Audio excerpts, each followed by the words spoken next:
Praise the lord. దేవునికి మహిమ కలుగును గాక. అందరూ బాగున్నారా? ఈరోజు దేవుడు మనకిచ్చిన వాగ్దానము రండి కలిసి ధ్యానించుకుందాం. హెబ్రీలకు రాసిన పత్రిక 11వ అధ్యాయము 6వ వచనము.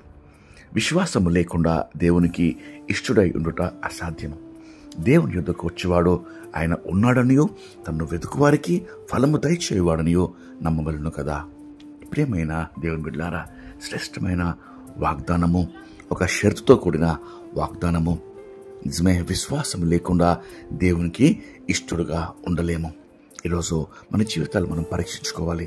దేవుని యుద్ధకు వచ్చి ప్రార్థన చేర్చిన మనం అందరం కూడా దేవుడు ఉన్నాడనియో ఆయనను వెతుకువారందరికీ ఫలము దయచేయు దేవుడనియో మరి మనము ప్రార్థించిన ప్రతి ప్రార్థన, విజ్ఞాపన, ప్రతి విన్నపము, ప్రతి మొర ఆయన ఆలకించి మనకు జవాబు దయచేస్తారని సంపూర్ణంగా నమ్మి ఆ ప్రకారము మనము మన పనుల భారము, మన ప్రతి సమస్యలు, ప్రతి చిక్కులు, ప్రతి సంకటములు, ప్రతి విధమైన ఆరాటాలు, పోరాటాలు దేవుని సన్నిధిలో సమర్పించినప్పుడు గొప్ప విజయం దయచేస్తాడు.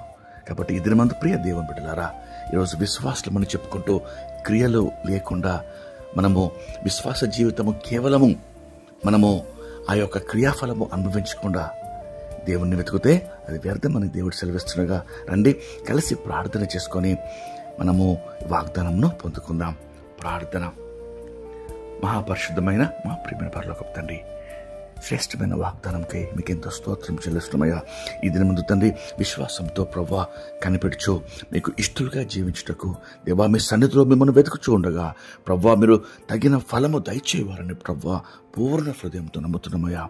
ఈ దిన ముందు ప్రవ్వా మా ప్రతి పనుల భారము, ప్రతి సమస్యలు, ప్రతి విధమైన తండ్రి అయ్యా సవాళ్ళు, ప్రతి సంకటములు ప్రవ్వా మీ సన్నిధిలో ప్రవ్వా సమర్పిస్తుండగా ప్రతి దానికి మీరు విజయం అనుగ్రహించి దేవుడు ప్రవ్వా, నెమ్మది అనుగ్రహించి దేవుడు ప్రభా, తిరిగి ప్రభా అయా కట్టుటకు, తిరిగి నాటుటకు, తిరిగి ఫలింపచేయుటకు, జీవితాల్లో తిరిగి ఆనందము, సంతోషము, ఉజ్జీవము దేవా దయచేయుటకు మీరు సమర్థుడు ప్రభా. వాగ్దానం చేసిన దేవుడు నమ్మదగిన వాడని వాక్యంలో సెలవిస్తుండగా ఆ కృప ప్రార్థనలు ఏకీపించిన ప్రతి ఒక్కరికి మీరు దయచేయమని గొప్ప జయ జీవితం ప్రభా ఈ దినమంతటికి ప్రభా గొప్ప వాగ్దాన ఫలముతో మమ్మను బలపరచమని మీకే సమస్త మహిమ చెల్లిస్తూ యేసుక్రీస్తు నామములో వేడుకొని ప్రార్థిస్తున్నాం తండ్రి. ఆమేన్. దేవుడు మిమ్మను దీవించును గాక.